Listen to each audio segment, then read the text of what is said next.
Today we will learn how to perform the experiment of calculation of Boltzmann constant. Boltzmann constant is a physical constant which relates the average kinetic energy of particles in a gas with temperature. It has several other uses in statistical mechanics, in semiconductor physics, in thermal physics as well. For example, in calculation of equipartition of energy, in calculation of entropy, etc. K is used, where K is the symbol for Boltzmann constant. Now the value of Boltzmann constant is 1.38 into 10 to the power minus 23 joules per Kelvin, and Boltzmann constant is expressed by the relation where K is equal to R upon Na, where R is the universal gas constant and Na is the Avogadro's number. Now we'll see what are the apparatus required for this experiment. So for this experiment we are going to use first of all a power supply of 5 volts. Then we will use a rheostat for a potential divider circuit. Then we are going to use a breadboard, and we are going to use this PN junction diode. Then we are going to use this milliammeter, and the range of the milliammeter is 100 milliampere. And then we will use a multimeter, and then the connecting wires. Let us look at the circuit diagram for performing this experiment. So this is the circuit diagram where we have here the power supply of 5 volts. This is the potential divider circuit. This is rheostat. This is milliammeter, and then we have voltmeter connected across this diode, which is a PN junction diode. But before connecting the circuit, it is very important that we check each of the components that we are going to use in the circuit, because that may lead to error in the result. Let us now check each of the equipment one by one. First of all, we will check whether the multimeter that we are using is correct or not. For that, we will bring the knob to the point where we see this symbol of sound. After this, we will connect the leads as shown in this video, common to common, and then the red end, you can see where it is connected, and then we will connect both the leads together. If a sound is heard, yes, we can hear the sound, it means that the multimeter is perfect to use in the experiment. Next, we will use the power supply, because it is also a very important part of the experiment. We need 5 volt power supply. So we'll see that whatever is written on this box is actually correct or not. So for that, we'll use this multimeter. So let us now bring the knob of multimeter to this part where we see that we have a DC voltage symbol given over here. So we'll bring this knob to 20 volts. Why? Because we are checking 5 volt, which comes in the range of 20 volts. It is within 20 volt range, so we have bring the knob over here. Now let us connect the positive end to the positive of the battery, and the negative that is common to the negative of the battery power supply. And we will see here, since it is a 5 volt power supply, the power supply must be 5 volt. Yes, it is showing 5.03 volts, so we can take it as correct value. Now next thing is to check the milliammeter. So to check milliammeter, again we are going to use the multimeter, and for checking milliammeter, let us see where we are going to put the knob at. So again here we are going to bring the knob at this position where we see a symbol of sound, and then let us connect it like this. So the positive should be connected to positive of the milliammeter and common to negative. Now in this case, if again you are hearing a sound, yes, we can hear a sound, it means that this is correct. Another way of checking this, that there should be a deflection in the milliammeter. So since it is now at 0, and after connecting, you see that this scale gets deflected. So this means that yes, your milliammeter is also working properly. So we have now tested 3 different apparatus. Now it is time to check the most important one, which is the PN junction diode. Now for checking the PN junction diode, again we are going to use multimeter. So since we are going to use multimeter for checking each of the apparatus, that is why we have checked the functioning of multimeter in the very beginning. Now, so we'll bring the knob at this position where you can see that the symbol of diode is there. Now after this, we'll connect the negative end, the common end of this wire to the negative of this diode. Now we can check which one is the negative, which one is the positive end of this diode by looking at a thin silver colored line. So wherever that line is there, so we can see that on the right hand side we can see a line. It means that that is N terminal of PN junction diode, and the other one is the P terminal. So we have connected N terminal to negative, P terminal to positive, and now look at the value. So if the diode is working properly, then we will be able to see some value in the multimeter.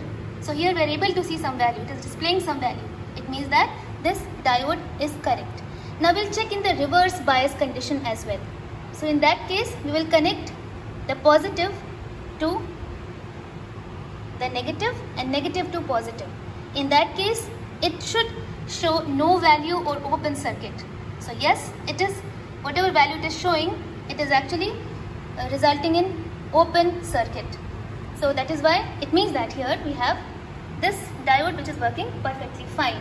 So now we can use this as well in our experiment. Now it is time to make the circuit. Now it is time now to make the circuit.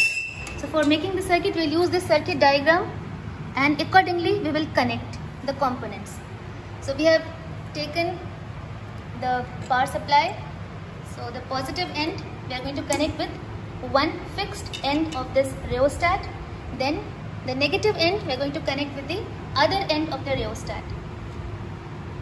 After that, we'll connect multimeter, milliammeter, and for connecting milliammeter, we'll see that there is a positive terminal in the circuit which is connected to the variable end of the rheostat.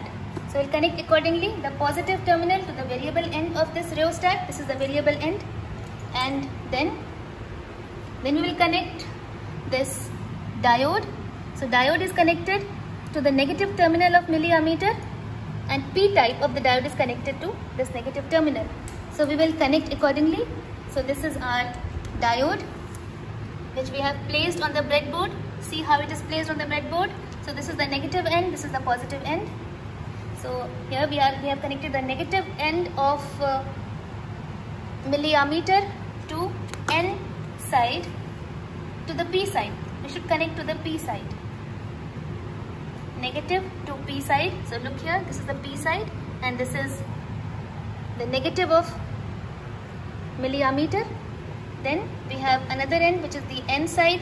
So look here, the N side is connected to the rheostat, other end of the rheostat, the fixed end. So this is connected to the other fixed end of the rheostat according to this circuit.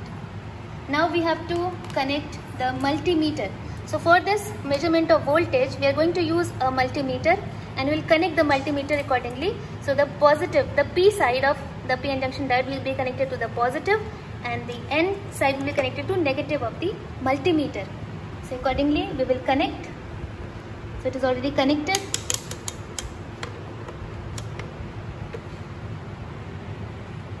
So now our circuit is complete according to our circuit diagram. Now it is time to start taking the readings.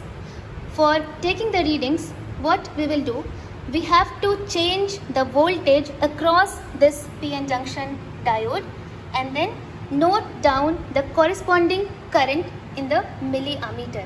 So the voltage can be noted down from this multimeter and current will be noted down from this milliammeter.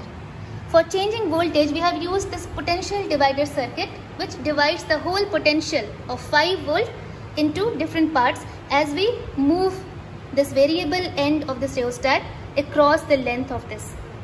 So let us start the experiment. It is at the extreme end. It means that the supply is 0. So you can see that it is 0 volt and we have 0 current over here. Now we'll slowly start moving this variable end and then we will see the change in voltage and also change in current. So we'll find here that for a particular, until we reach a particular value, there is no deflection in the milliammeter.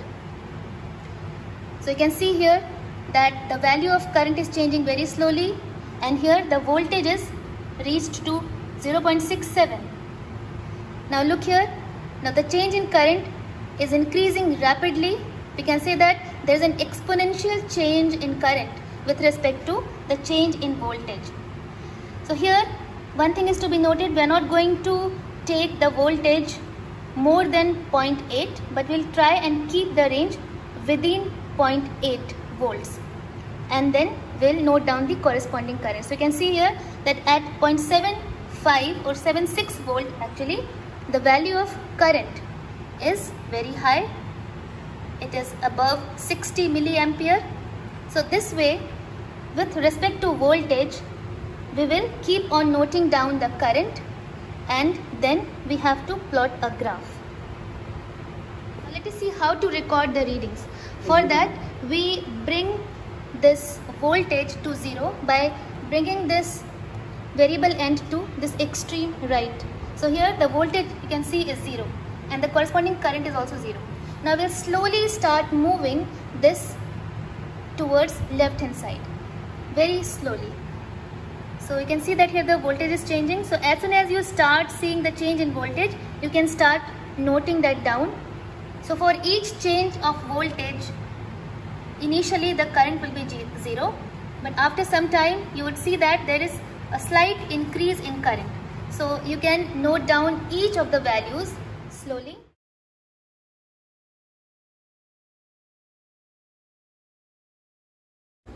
This is the diode equation, which is for current through the diode, where I is the current, which is equal to I naught exp EV upon eta kt minus 1. Here we see that what is the meaning of each of the literals used in this equation. So here I represents the diode current, I naught represents the reverse saturation current, which is constant for a given diode. E is the charge on an electron, the value is 1.6 into 10 to the power minus 19 coulomb. Eta is the ideality factor of a diode, here we take it as 1. K is the Boltzmann constant that we have to determine, and T is the room temperature, which is measured to be 300 Kelvin. Now let us take log on both sides of this equation.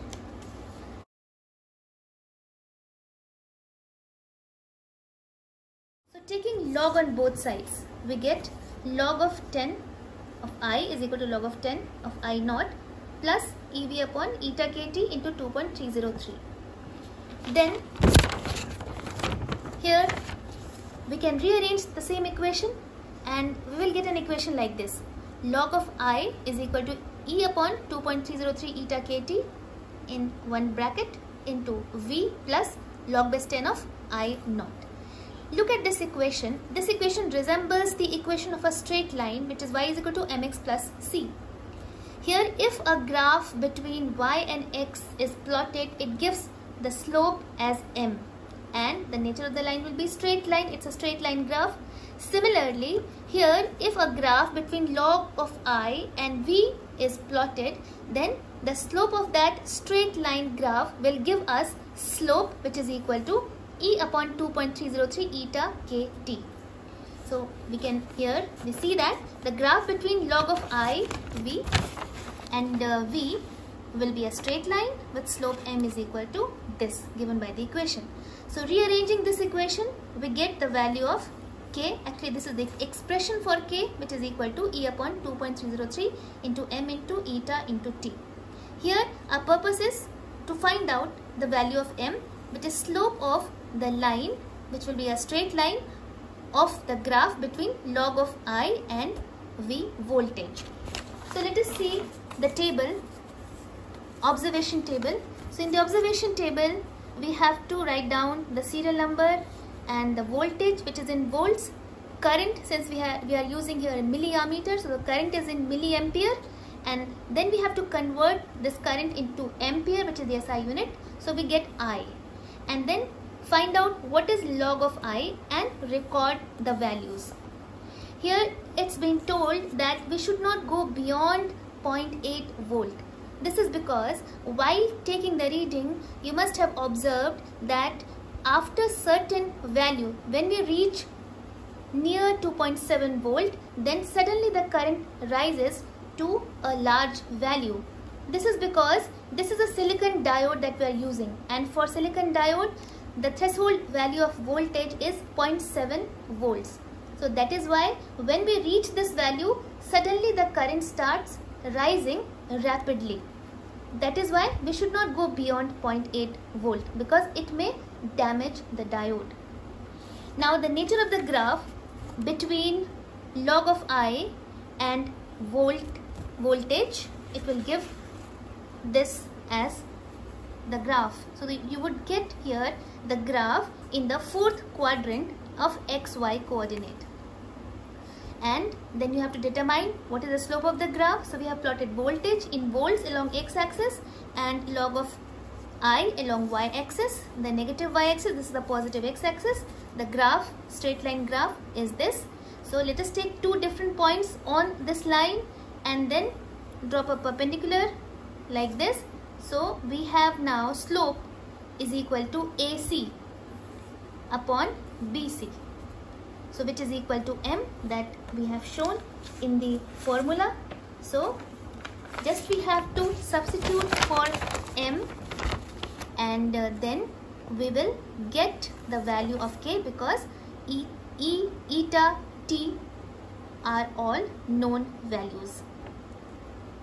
If the ideality factor is not 1, it means that if a diode is not ideal, in that case you may have some error in the value because we have made certain assumptions and we have taken certain values which we have not actually measured accurately. So if you have any error in the calculation, these may be some of the sources of error. So I hope you have understood this experiment and now you will be able to perform in your lab.